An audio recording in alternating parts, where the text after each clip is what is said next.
Tu as vu dans la première vidéo comment clarifier une situation, hein?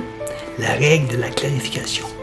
Puis, la deuxième vidéo t'a expliqué que la clarification, ça attire vers toi les éléments nécessaires, qu'on appelle la loi de l'attraction.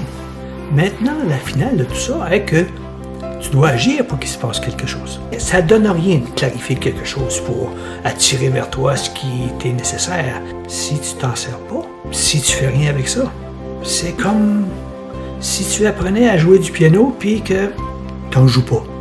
Donc, ce fameux concept de la clarification, de l'attraction, c'est que tu vas provoquer quelque chose.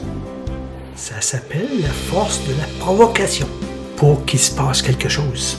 Si tu regardes cette vidéo jusqu'à la fin, tu vas comprendre que non seulement provoquer, c'est la clé de ce que tu aimerais qu'il t'arrive, mais qu'à partir du moment où il y a provocation, ça attire, ça place les éléments entre eux pour qu'il se passe quelque chose pour toi.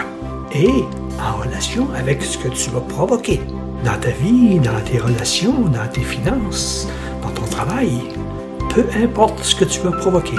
Autrement dit, tu risques de provoquer quelque chose si tu appelles. Tu as vu dans les vidéos précédentes que je partage ma vie entre le Québec et la Thaïlande, et ça depuis quand même plusieurs années. Et je profite de ma retraite pour perfectionner, pour vulgariser, pour te rendre accessible non seulement la compréhension de ce concept, mais aussi son utilisation. L'écriture de mon livre Provoque, c'est un peu la base de ce que je te partage maintenant. Je ne suis pas un magicien, ni un politicien avec de grandes paroles, ni un coach. Et mon but ici n'est pas de te convaincre. C'est simplement que dans ma vie, j'ai reçu. Il y a des personnes qui m'ont aidé, qui m'ont partagé, qui m'ont enseigné certains principes que j'ai mis en pratique et qui ont fait en sorte que la vie a été généreuse envers moi. Donc, donné au suivant, je fais juste la même chose. Et tu en fais ce que tu veux. Mais sache que les personnes à qui il arrive de belles réalisations, c'est qu'ils les ont d'abord provoquées. Donc, la provocation, qu'est-ce que c'est? C'est de prendre une idée, un projet, une situation, une décision ou quelque chose que tu as à régler et de poser un geste afin qu'il se passe quelque chose. Agir pour qu'il y ait provocation. Ce que l'on pense, ce qu'on a ici, là, ça n'a pas beaucoup d'importance si on ne fait rien avec.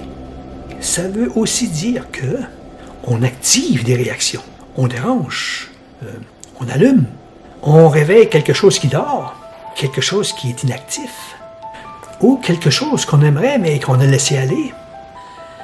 Provoquer, c'est simplement de créer un premier geste. Mais attention, tu risques de te faire surprendre par ce premier geste, surtout s'il est bien clarifié. Donc, assure-toi que ce geste est bien réfléchi et qu'il reflète ce que tu veux provoquer.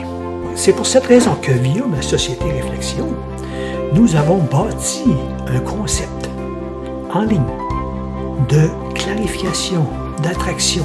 Et pour bien t'assurer de ce que tu provoques, soit non seulement ce que tu désires, mais qu'il soit bien clarifié et que l'attraction que ça provoque soit réellement en lien avec ce que tu souhaites, avec ta préoccupation, avec ton projet, avec la décision que tu vas prendre.